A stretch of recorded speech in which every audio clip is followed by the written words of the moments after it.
Here is one last question about the ratio test. So do the series, the sum from n from 1 to infinity of n squared, and the sum from n from 1 to infinity of 1 over n squared, do these converge? And what does this tell us about the ratio test? So we should recognize that that in both of these cases, these are easy to do without the ratio test. So this one, the limit as n goes to infinity of n squared, that is infinity, that's not 0. So this diverges. So the sum from n from 1 to infinity n squared diverges by the nth term divergence test.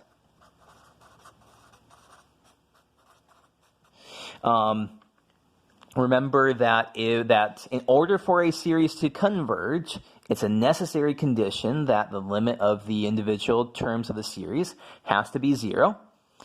As for this one here, this is going to be a p series with p is equal to 2, which is greater than 1.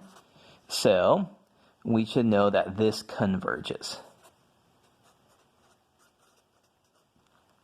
Okay, so we say that this diverges, the series diverges, the series converges. Those are easy. These are things that we've done before. So the more important question here is, well, what does this tell us about the ratio test?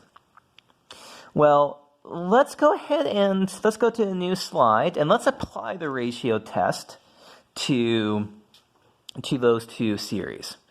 So let's see what happens here. Sum from n from 1 to infinity of n squared. So a sub n is equal to n squared.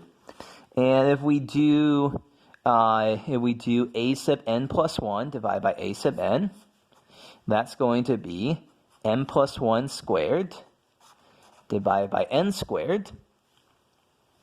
And so the limit as n goes to infinity of n plus 1 squared is n squared plus 2n plus 1 divided by n squared. That's the limit as n goes to infinity of 1 plus 2 over n plus 1 over n squared. 1 plus 0 is equal to 1. So the rho in this case is equal to 1. How about the other one? For the sum from 1 from infinity of 1 over n squared. So now a sub n is 1 over n squared. A sub n plus 1 divided by a sub n is going to be 1 over n plus 1 squared divided by 1 over n squared. And flip-flop stuff all the way around, it's n squared over n plus 1 squared. And similarly, the limit as n goes to infinity of n squared over n plus 1 squared, this is going to also be 1. So what do we see here? This series diverges, this series converges. In both of them, the limit as n goes to infinity of the ratio of successive terms is equal to 1. And so let's take a look here at the full statement of the ratio test. If rho is equal to 1, the test is inconclusive.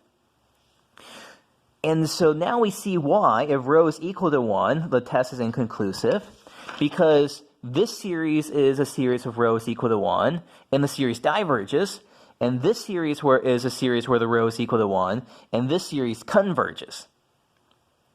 So if we end up in a situation in which rho is equal to 1, we don't know whether or not the series converges or diverges.